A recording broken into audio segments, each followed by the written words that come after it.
Review Ant-Man and the Wasp, and it's the 20th entry in the Marvel Cinematic Universe after Avengers Infinity War. This is going to be a spoiler review since the movie's been out for some time. And what I like about this movie is that pretty. It's really light and probably one of the lightest Marvel movies to date, actually. Let me review. Let me remove that for no reflection. Basically, it's one of the lightest Marvel movies, and it's because Infinity War was like, ugh, like this one, like, yay. Anyways, this takes place after Civil War, where Scott Lang is in house arrest because what he did in Captain America: Civil War. So he has 2 years, and he's trying to spend the days.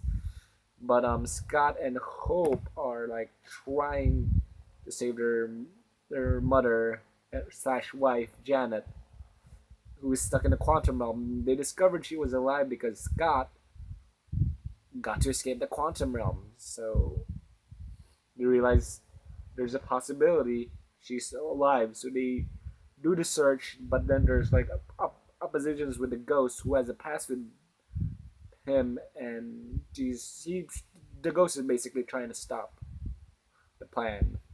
So let's go for spoilers. The movie story wise is not the best. In fact, this is one of the weakest Marvel movies in a while. Actually, I liked it a lot, but it was definitely weak compared to the other entries we have received. It was like basic Marvel movie. It's kind of like generic, but I still really enjoyed it a lot. What I liked about this movie the most is the comedy. It was really funny, and the action sequences were very creative. They really use the shrinking and growing elements well, and they look fantastic. And the look of the movie and the action sequence complemented each other, and it gives the most unique action sequences in the MCU. Actually, surprising enough, on the small scale, is nice, but yeah, it does give away that this is can be passed if you aren't really following the MCU because of how irrelevant it is to this story. But that gives it off its charm. The cast was really good, though a lot do get sidelined. Like Michelle Pfeiffer was barely in this movie. Michael Douglas has quite a lot to do, and they do the CGI thing. They do the aging thing, and it looks fantastic. And I can't wait for how much more it can be improved. And sooner or later, it will be used in lengthier scenes because the scenes here were like very short, but they were so good, and I can't believe how amazing it looked.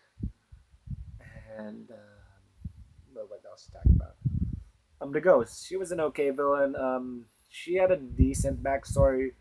She actually had a tragic backstory, Killmonger and Killmonger, but they didn't really capitalize it. She didn't get a lot of focus, but she was technically not a villain because all she wanted to do was to heal herself and not die, actually.